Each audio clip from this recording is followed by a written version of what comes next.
Minu meelest ei pea olema mingi raketiteadlane, et saada aru, et väikeettevõtjaid täna niimoodi maksustada ei saa, nii nagu sa maksustad, eks ju, ma ei tea, panka näiteks, et ma arvan, et kui keegi Viljandis teeb kohviku või juuksurisalongi, et siis mina arvan, et võiks maksta aastas 1000 eurot maksu, eks ju, ja töötajad saavad haigekassa kaardi.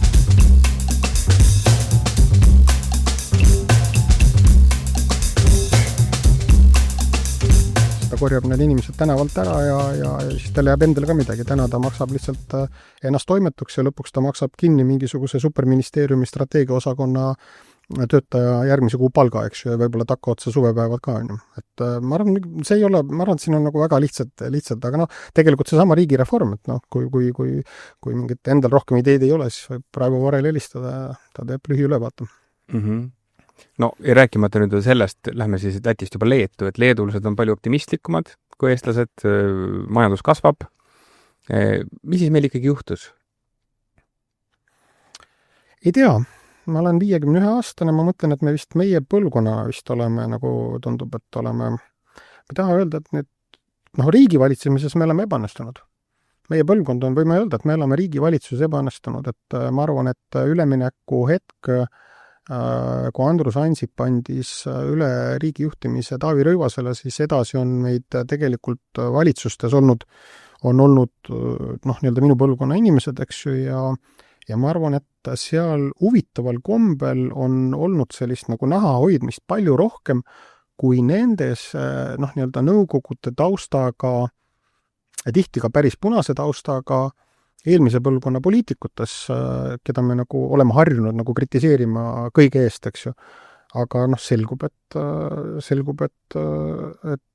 siis inimesed nagu otsustasid ja kuidagi me rahvusvahelises konkurentsivõimes olime nagu edukamad. Et täna meie ainus kriteerium, mille järgi me saame siis ennast võrrelda. Me saame ennast võrrelda Läti ja Leeduga, meil on suhteliselt sarnased positsioonid. Loomulikult tuleb keegi ütleb, et mis siin Leedul viga, et Poola majandus kasvab, eks ju, mina ütleks vastu, et aga mis siin Eestil viga, et okei, isegi kui Soome majandus ei kasva, siis Soome on ikkagi, meile ju, ta on ju meie jaoks, see on ju fantastiline aabits, eks ju, sa lihtsalt võtad lappad, eks ju, et vaatad neid nagu tähekaupa, kuidas, eks ju, et kuidas teeme nagu soomlased, on ju. Aga kas on üldse sellist suhtumist? Ei ole. Mulle tundub, et ei ole, eriti praegu hakkab see silma, kui me vaatame Aleksander Stubbi tähelendu maailmapoliitikas, eks. Ja ma juhin tähelepanu, et ega Stubb ei ole mingisugune selline üksik kuskilt, et Soome saunast välja hüpanud mingi tegelane, eks ju, kes on mingisuguse, sõi mingit võlujooki ja mis neil on seda lagritset, eks ju, et ei, ta on ju Sauli Niinistö mängis maailmapoliitikas väga olulist rolli. Martti Ahtisaari mängis maailmapoliitikas väga olulist rolli. Tarja Halonen võib-olla ei olnud nagu, nii-öelda selles, nagu ma mõtlen, geopoliitikas, aga siis ei olnud ka seda geopoliitikat, nii teravalt esil, kui Tarja Halonen oli president, mina Tarja Halonenile võime jälle kõik andeks anda, kuna ta oli praktiliselt estofiil, eks ju, ta on Eesti suur sõber, eks ju. Et mulle meenub, kui Aleksander Stubb oli välisminister ja Urmas Paet oli välisminister, siis ma mäletan, et Paet ja Stubb käisid Eesti äridelegatsiooniga Aasias visiidil, ma ei tea, kas visiitidel või visiidil. See oli midagi, mis oli nagu vau. Ja see oli üldse mingi aeg, mitte et jälle, et nagu muru oleks olnud rohelisem, eks ju, ja Paet ka pigem nagu meie põlvkonna mees. Aga kuidagi nagu tehti need asju nagu koos, siis olid mingid konverentsid, kus arutati nagu Talsinki üle, et Talsinki ja Helsingi on nagu, tähendab Helsingi ja Tallinn nagu ühislinn, eks ju, ma mäletan, Tõnis Palts oli linnapea ja räägiti Talsinki mingisuguses võtmes, eks ju, nii-öelda. Millal oled sa suutnud meenutada, millal viimati? Parimal juhul me teeme koostööd Kiieviga. Kuna me saadame Kiievisse näiteks mingisugust humanitaarabi. Nagu tule üldse ette. Ja vaata, see on nagu erakondade ülene teema. See ei ole nagu küsimus Ossinovskist, Kõlvartist või võib-olla mingist kolmandast linnapeast, eks ju. Draamateater mängis Mephistot Helsingi festivalil. Mul tuleb meelde sellest suvest. Üks kultuurivahetus vähemalt oli. See on suur probleem, sellepärast, et see Mardi Laat on nüüd Eesti tegijate jaoks olnud 2 aastat vist juba nagu ära jäänud, eks ju. Ja et vaata, Soome ja Soome turistid ja Soome raha ei ole midagi, mis on iseenesest mõistetav. et selle nimel näiteks Tallink ja Tallinki omanikud on väga palju teinud tööd, et see sild meil oleks ja investeerivad sinna turundusse, teenivad raha, eks ju, müües soomlastele odavat viina kalli hinna eest, siis võtavad selle raha, müüvad turundusse, et järgmine soomlane tuleks ka siia, eks ju. Ja soomlased on meie majandusse jätnud väga, väga tähelepanuväärse mulje, aga tõepoolest ma arvan diplomaatias, ka kultuuris sinu näite põhjal, poliitikas me sellist koostööd ei näe. Mul on siin olla halb, mul ei ole mitte mingit mandaati Soomest rääkida, ma olen Saaremaal sündinud, Soome televisiooni me ei näinud, eks ju, soome keelt ma ei räägi, mul on üks Soome sõber, eks ju, aga mulle tundub, et meie lähedal on mingi maailma megariik just nimelt ka nendes valdkondades, mille üle me ise oleme hästi uhked, tehnoloogia. No kuule, Nokia me võtsime ju eeskujuks tänu Lennartile, eks ole, see oli küll metafoor, aga selles mõttes, et me ikkagi oleme vaadanud sinna poole. Nokia oli tollel hetkel, kui Lennart Meri sellest rääkis, oli maailmas kaubamärk number mingi 6 või 7. Ja eks seal oligi ju see, et kui Tallink ostis Siljalaini, siis Nokia oli maailmas, eks ju, seal 6 või 7 ja Silja oli Soomes.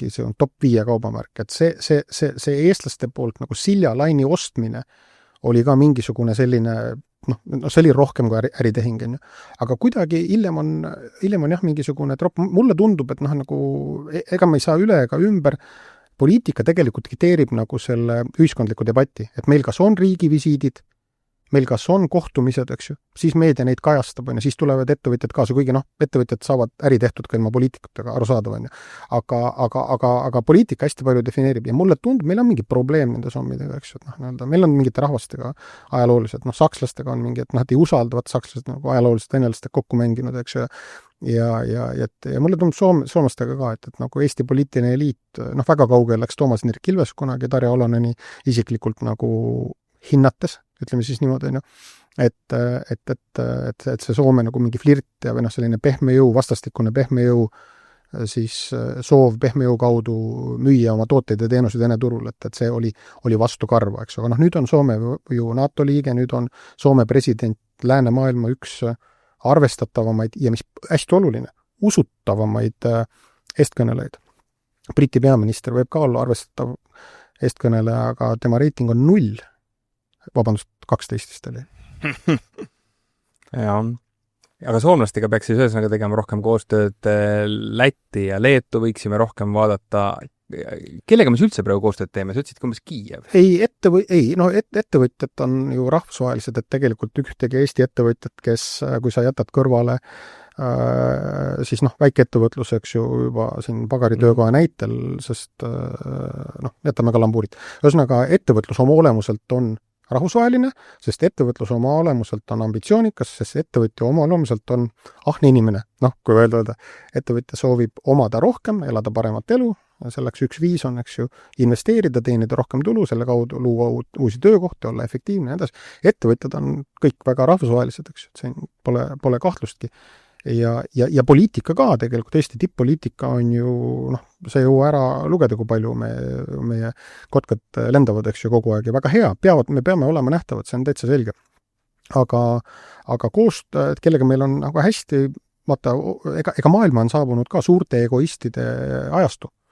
Ega see tegelikult see koostöövaimu puudumine ei iseloomusta ainult Eestit, et see on selline tegelikult maailmas ka, eks ju, et tegelikult joonistatakse ikkagi uusi jooni ja mõjusfääre ju jõubaasil, jõud on ju tegelikult see, ja see ei ole ainult diktaatorite või autokraatselt juhitud riikide pärusmaa, et see on ka demokraatlikult juhitud riikide pärusmaa või siis täna veel demokraatlikult juhitud riikide pärusmaa, et järelikult tuleb minna sellele, peab ikkagi defineerima huve, et miks me oleme kellelegi huvitavad, eks ju, ja miks me oleme? Kellele me saame üldse huvitavad olla? Minu meelest me oleme niivõrd atraktiivses kohas. Minu meelest me ei ole üldse halvas kohas. Minu meelest see on ma arvan, kui mõni Ameerika muusik tuleb Eestisse ja esineb Narvas, eks ju, ja ta teeb, ma arvan, et ta ei jõua neid, lihtsalt telefon saab tühjaks, et ta vehib neid selfisid teha, et see on kuskilt maailmast vaadates, Ameerikast vaadates on Narva või Ida-Virumaa see on vau koht, eks ju, et jah, võib-olla investeerimise mõttes sa pead arvestama igast riskide ja asjadega, aga Vene piir ei ole tingimata ainult probleem, et see on varem-hiljem, see on ka uuesti võimalus. ega siis seda ei ole mõtet ka endale ette kujutada, et jääb nii, nagu praegu on. Et täna on need suhted on külmutatud, täna suhe puudub ja õige on, et puudub, aga varem-hiljem see suhe taastub, meeldib see mõnele sinu saate kuulajale või ei meeldi, aga meie ei suuda Venemaad enda kõrvalt ära transportida, meil puudub selleks jõud, läänemaailmal puudub selleks ühiskondlik kokkulepe, et kutsuda esile muutusi, see oli 2022. aasta sügisel enam kui võimalik, kui veel Aleksei Navalnõi oli elus ja kui Ukraina oli haaramas initsiatiivirindel, siis ma väidan, et see oli momentum, kus oli võimalik esile kutsuda Venemaal teatud muudatus, see sisaldas kindlasti mingit riski. Aga kas siis me täna ei ela nagu maailmas, mis ei sisalda riske,